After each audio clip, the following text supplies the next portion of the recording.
Hello there, I'm Nelson L. Moody Sr., and this is a show about fathers. June 2009. If you're getting tired of watching those talk shows that always talks about fathers and deadbeats in a negative way, if you're tired of seeing a lot of drama that come with that and associate with that, it's time for you to listen to this right here and check this out right here. In today's society, we hear far too much negative about fathers.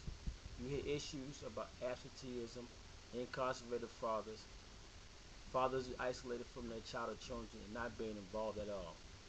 It's time for us to just get all back together and do this thing correctly. In 2009, there needs to be a change on how fathers are viewed and the barriers and the obstacles the good ones may encounter just trying to be a good father in their children's life.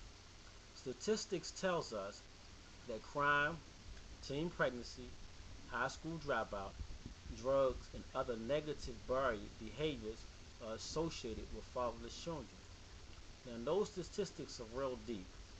They are also alarming that the impact the father plays in his child or children's life can be alleviate all these things. To avoid and in some cases eliminate a lot of negative statistics, no judicial system should have any say on when, where, and how you can see your child or children.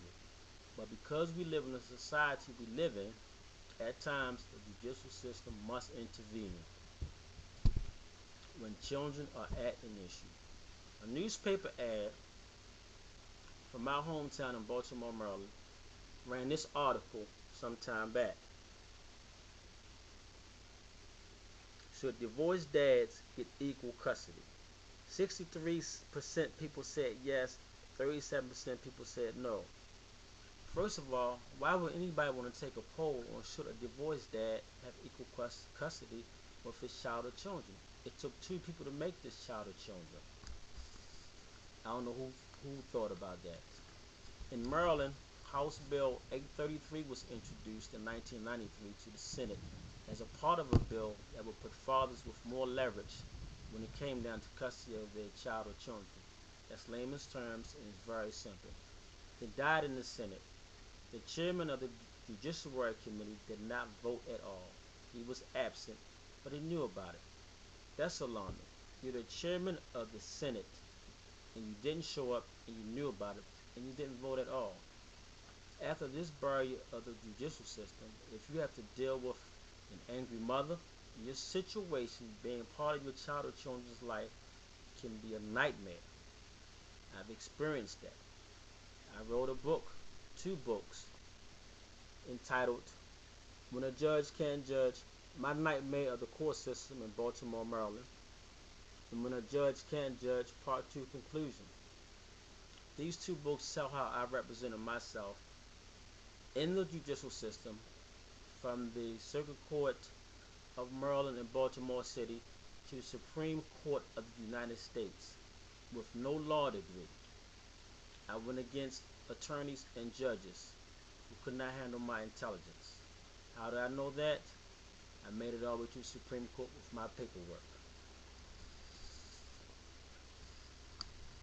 My 4th book, A Father's Self-Representation, clearly show a father how to represent himself in the judicial system for custody of his child or children for the best interest of the child, not for vindictive reasons, not for being retaliatory against the mother, not for being nasty and bitter, but for what's best for the child. This book equips a father with the knowledge needed to navigate through the judicial system. It's hard and stressful when a father initiating the paperwork in court for custody of his child or children. It was frustrating for me, but I learned. God was there every step of the way. My 4th book, A Father's Self-Representation. What attorneys go to school for 4 years, I learned in 1 month. My books can be ordered at authorhouse.com, Barnes & Nobles, Borders, Amazon. Fatherhood is international. Let's make changes. Let's make changes. See you next time. And remember, men are loving, caring parents too. Happy Father's Day.